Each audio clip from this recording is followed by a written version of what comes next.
Hello and welcome back to a new episode of NPC, that stands for Next Portable Console. It's the show about the games we take with us and the handhelds we take with us.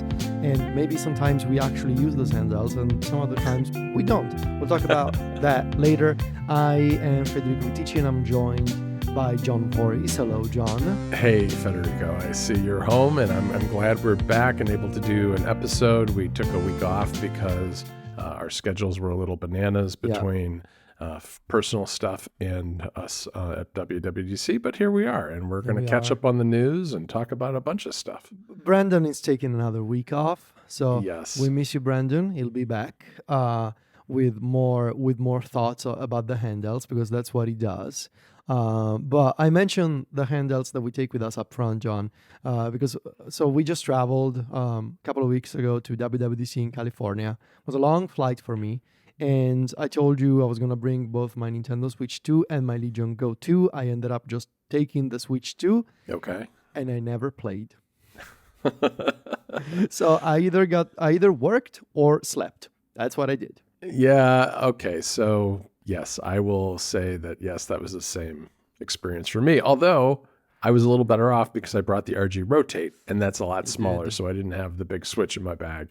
And I showed it off to some friends and fiddled around with it a little bit, but you and I were extremely busy, and I took a red eye back to the East Coast and ended up sleeping almost the whole way home. Yeah. I think it's really challenging for me when I'm traveling to WWDC to mentally take time off.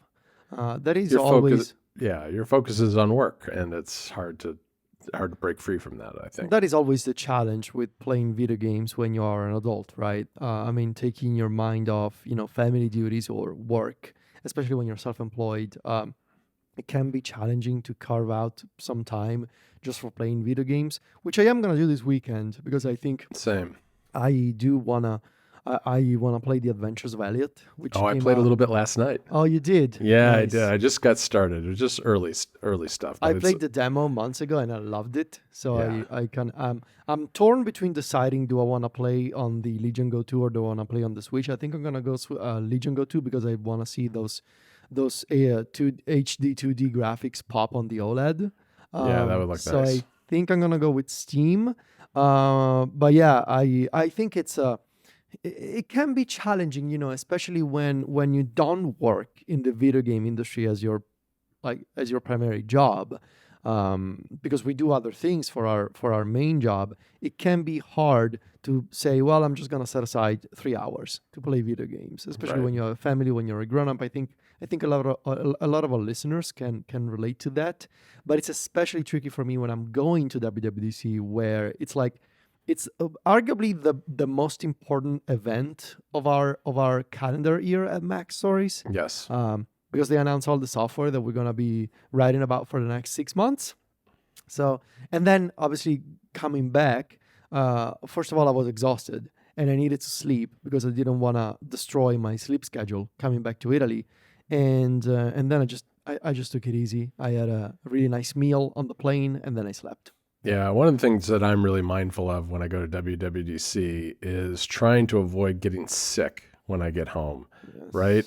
And that's why I ended up sleeping all the way back to the East Coast, because I had a family trip planned right after WWDC, and I needed a little bit of rest and in order to be ready for that trip, but also just to avoid getting sick, because you're in a lot of spaces with large groups of people and you're a little bit overworked and tired and on and on and on. And so far, knock on wood, I've been able to stay healthy. Have you seen me? And if you didn't, that was my goal.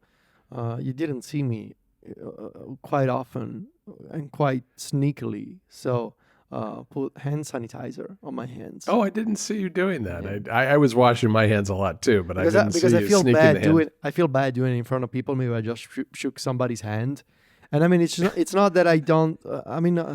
It's not that I wanna. It's not that I'm not like a germaphobe or anything, but because I got sick and really sick so many times at these Same. events, I learned my lesson. So I love shaking people's hands. I love hugging people. I love saying hi to people. But then I just, find a quiet corner and put hand sanitizer on my hands.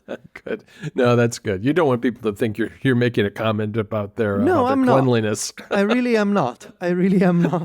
But yeah. Anyways, we have a lot of news to cover since we took a week off. A bunch of things have happened.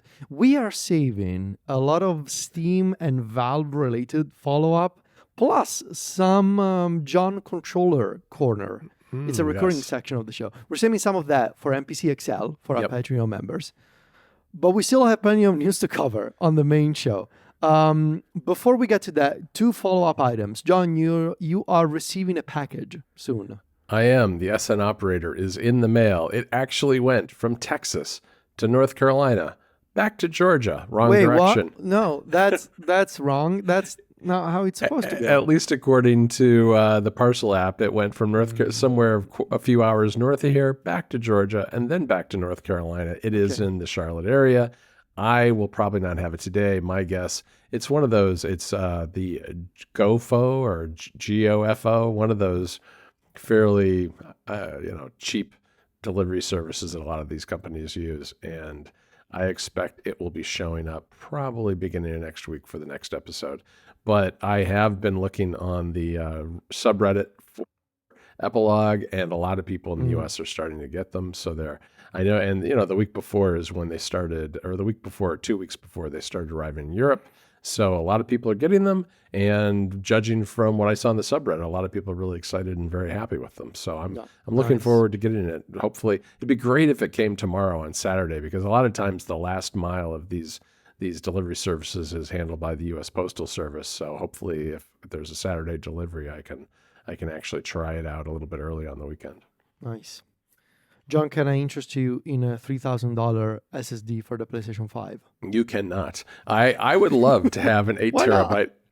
I would love to have an 8 terabyte SSD on my. Okay. Here's a question.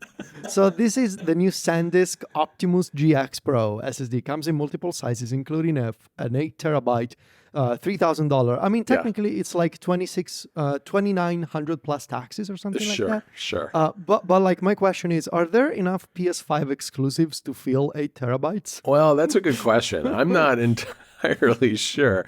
Now, you could dig a lot deeper. You could, it doesn't have to be exclusives. You could bring your whole PS4 catalog and a bunch of other things over and store it on there. That price struck me as incredibly expensive. So I went and looked on Amazon at some external SSDs. And while external SSDs have jumped in price significantly since the end of last year, this particular SSD, I mean, it's internal for one thing, and it's also very high-end, fast storage. So compared to something like an external USB 3.2 drive, it's about twice as expensive as that. And all of them have doubled or tripled or quadrupled in value, in cost on top of that. So this is really, if you want to find the most expensive storage you could possibly get for anything, this is right up there, I think.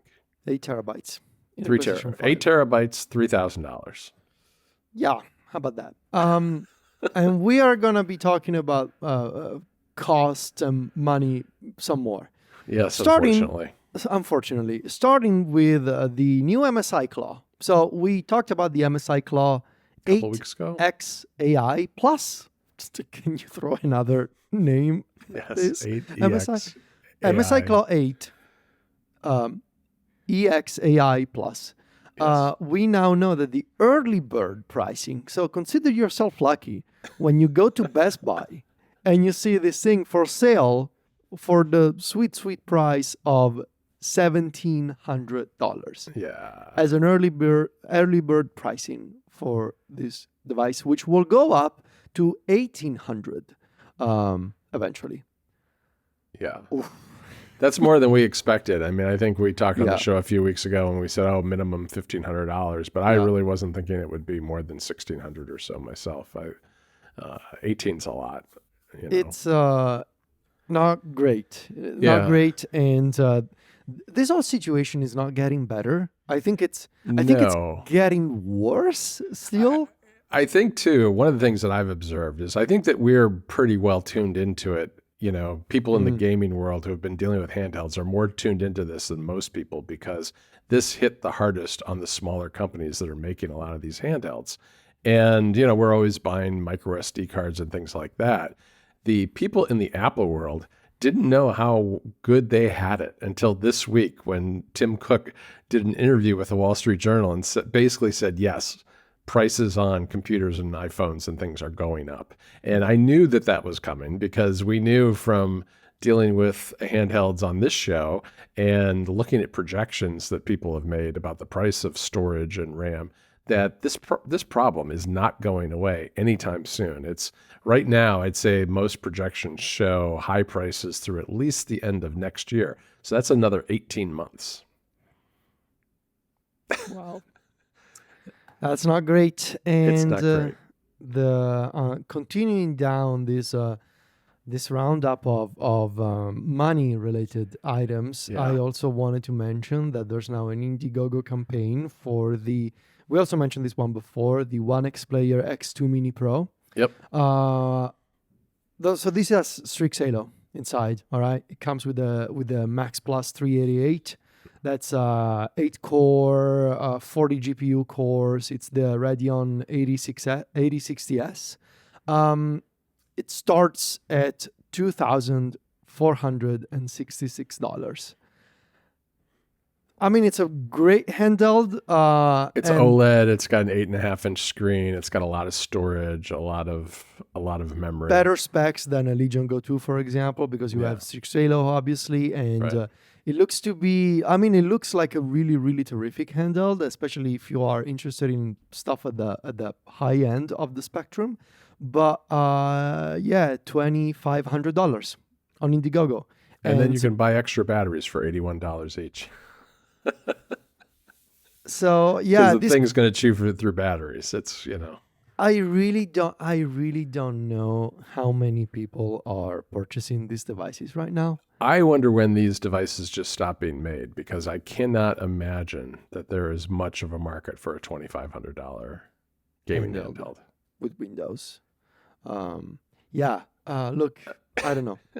Honestly, I don't know. Enough about money. Let's talk about some cool stuff. There's a new special foldable mode Yeah.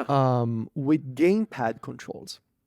So this is something that Google announced, and it's going to be added to Android 17. Initially, I think only on the Google Pixel Fold lineup, Yep. and maybe eventually it's going to be available to other foldable devices. Essentially, now when you're playing a game on a foldable and you're sort of holding the foldable with the one portion of the inner display up and the other down, so you're holding it like in landscape, the bottom part of the display will show you a virtual gamepad.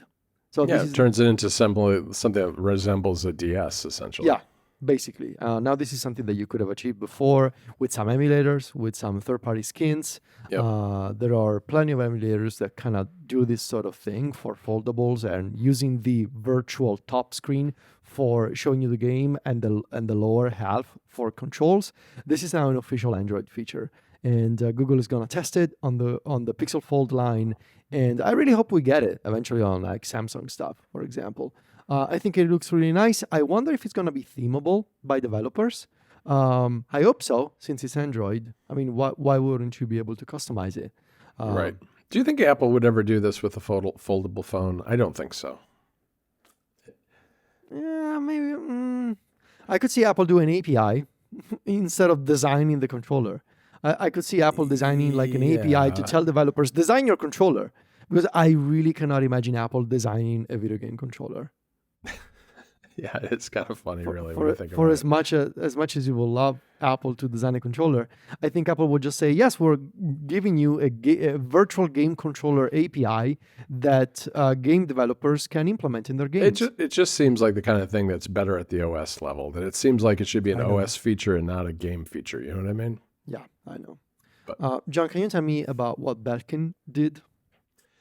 Yeah, so they've got a Joy-Con grip that they are marketing now that for the You don't Switch have 2. this one, right? No, You I don't have don't. it. I Okay. don't. I don't. So, Belkin that makes all kinds of accessories for a lot of Apple gear, but also for the Switch. The Switch has been something they've been getting into just the last couple of years. If you remember, months ago, we talked about they have a case, a carrying case for the Switch 2 that is also has a battery built into it, so you can basically put your Switch in there, plug it in with a USB-C cable, and charge on the go. We had a little conversation, I think, about whether that was a good idea or not, or whether it would melt the case, burn the case, Yeah. whatever. I don't know. It seemed a little weird, but they've got that. They've had a couple versions of that. These are grips for the Joy-Con that have a battery that also attaches kind of squarely in the center of the back of the Switch. So you're combining both the grip part as well as charging on the same at the same time. It looks very bulky. It looks very heavy. I don't know. I wasn't attracted to it at all. I'm going to talk about a different grip type thing that I got in Excel, but yeah, I don't know.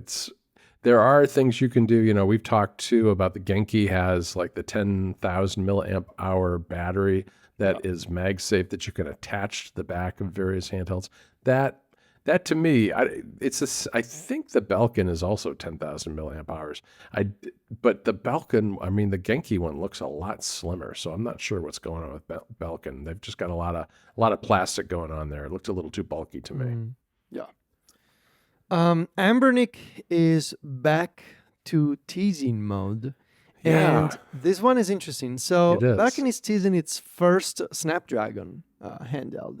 It's called the RG55G1, suggesting that they're going to use the, potentially like the G1 Gen 2 Snapdragon chipset. Yeah. This will be the first time that Ambernick is doing a Qualcomm-based device. And if you take a look at the first pictures for the RG55G1, it looks like a Nintendo Switch Lite meets an Aeon Odin 2.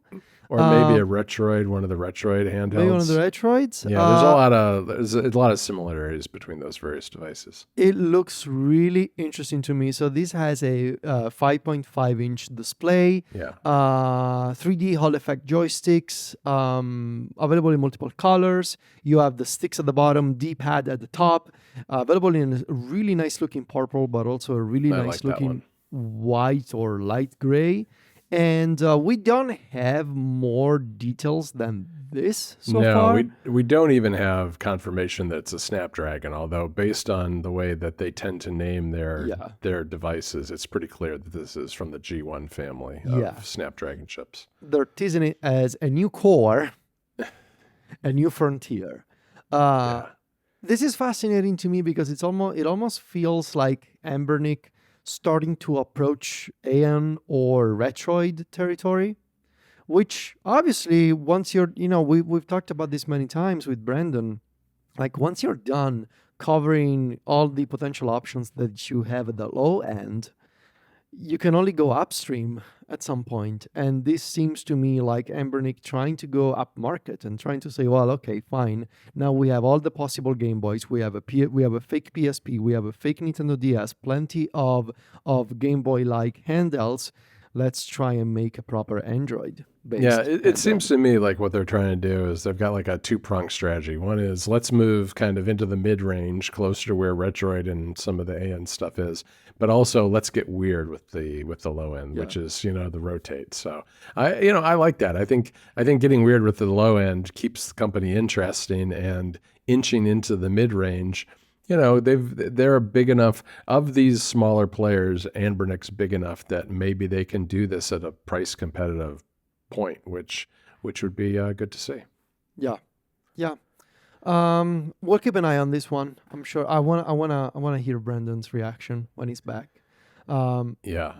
Speaking of Retroid, John, what's going on with the Pocket 6? Well, the Pocket 6 is back, and it's back. And it's got a new 12 gigabyte configuration. So, it's available in silver. I don't know. And silver, something that a color called 16-bit and black. And It's good to see it back. I don't know. I don't have much to say about it other than, in a world where we open the show talking about $3,000 SSDs and a Boy, $2,500 Windows handheld, getting a Retroid Pocket back, even if it's slightly configured a little differently, spec'd a little lower than it might have been, it's a positive thing, I think. I agree. Moving on, we're covering all of our favorite companies today. Okay, We are. We've got a little bit of everything. I'm saving my favorite for last. Next up, Okay. TrimUI. TrimUI, they officially unveiled the Brick Pro and the Brick Hammer Pro U. Yes. With the pre-orders are open for the Brick Pro. To kind of catch you up, so these are 3.95-inch displays. The Brick Pro has the A133 chipset, and it's running on the usual TrimUI Linux backend. The Hammer Pro U has the same display, but a Snapdragon G2 Gen 1 with Adreno graphics. And it comes with 6 gigs of RAM and 128 gigs of storage and runs Android. So I wanted to ask you, John, which one do you like more? The Brick Pro or the Brick Hammer Pro U? The Hammer Pro U, I think. I Yeah. think that the Android is what gets me, right? At the Yeah. end of the day, being able to put Cocoon on this, something like that. I've been trying not to pay too much attention to this story because it came out while we were away, and as soon as I saw what the specs were and that it runs Android, I thought, oh boy, this is one I might have to order. Yeah, it's it's It's a hundred and the Hammer Pro U. It's $200 Yeah, basically, like in the standard configuration. Looks really nice. So compared to the obviously this is a pro version of the Brick. So you got your dual analog sticks at the bottom, right. and obviously it's a little heftier because of that. But I'm very intrigued by the Android version. I really, really loved the original TrimUI Brick because it was so portable and the screen was so crisp and bright. Yep. This one, It's I don't know, bigger, it's heftier. bigger, heavier, but runs Android. And I don't know, I've been looking for a modern Game Boy, especially since I tattooed a Game Boy on my arm a few weeks ago. I've Yeah. been looking to find a modern Game Boy, and there's some options from Ambernick, from A&EO, but I don't know. I've also been thinking about this and trying to avoid the TrimUI store, but I think eventually I'm gonna cave and just get Yeah. the I, Hammer Pro I, U. I kind of hear you on the vertical handheld because I feel like we're still kind of searching for vertical handheld perfection. And, A&EO has had some interesting entries there, but Hmm. they've been very expensive too. And this is a little bit more, I mean, it's still, this TrimUI brick isn't cheap. On the other hand, it's not A&EO territory either. Yeah, it's also sold out at the moment. Oh, is it? Well, So that's good for my budget at least. yeah, so it's no longer available from the TrimUI store. You can get it. I No, think there's the a third-party seller that I saw who's also sold out. The uh, Hammer Pro U is also sold out. all right. So yeah, we'll see. We'll see. I mean, I got plenty of stuff to play with at the moment, so I'm gonna Yeah, think same, about it. same. All right, we're gonna wrap it up All with our right. favorite company, A&EO. A&EO, boy, oh boy. Couple of things from A&EO. The Pocket Micro 2 is being teased as a Gen 2 powerhouse. John, remind us, what is the original Pocket Micro? The Pocket Micro is a little bit Which you like, have, yes, I if I'm not do. mistaken. Okay. It's like the Game Boy Micro, kind of. I mean, it's a candy bar style, very small screen handheld, which really lovely device. really nice, really premium materials. Also, a fantastic screen. I don't Yeah. play it a lot, but I'm still glad I have it because it's really nice for things like Game Boy Advance. And this is, this is the sequel to that. This is their A&EO's bump up the specs version of this. We don't know any more than this, except don't for really. the ANEO We do tweet. know it's a Gen 2 powerhouse, Federico. That's And also Retro's new icon, which is also what they right. say. I love these ANEO teasers. They're the best. Yeah, they are Uh, good. They do they're a the good job with best. their product photography and all that stuff. Yeah. And And their over the finally, top language. really over the top descriptions and everything. So remember a while back we talked about the AI Neo Pocket Play. You may be We like, wait, did, yeah. what's the Pocket Play? It's the fake Xperia phone that they're making, the slide out Right. phone. Right. Brendon's dream device, essentially. And this device is now real. They showed it off at Computex, I think. Yeah, I think that's right. It's a thick phone. All right. Yeah. It's China only, and it's a chunky device. PC World was able to go hands on with the phone. It looks fantastic. I mean, it looks They beautiful. came away saying it's very complicated, It's very complicated. which It's is not something that you want to hear said about a mobile phone, really. not really. There are some weird limitations. I mean, beyond the China release and the fact that it's so heavy and thick, and somehow it also comes with cameras, really basic cameras, obviously, because all of their attention has been on the gaming side. But it's got a 6.8 inch OLED display, a Dimensity 9300 chipset, so don't expect a Snapdragon on this thing. I don't know. It looks so nice, and I can already tell that that D-pad is gonna be so clicky. I can tell from the pictures and the videos that D-pad is one clicky D-pad. Yeah. I think it's worth noting, too, that this was actually not made by A&E. It was not designed or manufactured by them. It was designed and manufactured by A Mobile, which I assume is a Chinese carrier. They did it together, and they worked on it with MediaTek and A Mobile. So, I mean, it has kind of that A&E aesthetic for sure. And you're right, it does look like super clicky buttons. Yes. So we'll see. I want to see if it eventually comes out, like proper reviews from normal people. I'm sure some folks will try and import it from China somehow. It And might this show up thing, in Europe at some point. I mean, don't more of the Chinese phones end up showing up in Europe yeah, than they some do of in them the US? do. Some of them more so than the US for sure. Yeah. But yeah, we'll see. But you gotta love ANU. I mean, just the sheer courage to bring this thing to market. I mean, Yeah, I mean, this seems like one of the things that probably should have fallen off the plans Right? when they were having troubles. Right? It really seems like it. I mean, for a company that wants to focus and prioritize. yeah, you this know, is not their bread and butter. This is No. a stretch for a company that they were like, doesn't make we're making a phones at all. phone. We're making a phone, and it slides up, and it's got controls, and it's Yeah, thick, there's a and it's lot of China only. engineering that goes into that sort of thing. But Whatever. You more gotta power love to them. And that brings us, my friends, to the end of this regular episode of NPC. We It just needed does. to clear the deck with a bunch of links and things that we saved in the couple of weeks that we were off. On NPC XL, we are going to continue catching up on all the SteamOS and Valve related things that are happening as we speak. And John has some hardware to show off as well. I do. So that you can catch on NPC XL, which you can get for just $5 a month on our Patreon. If you just search for Next Portable Console, you'll find us there.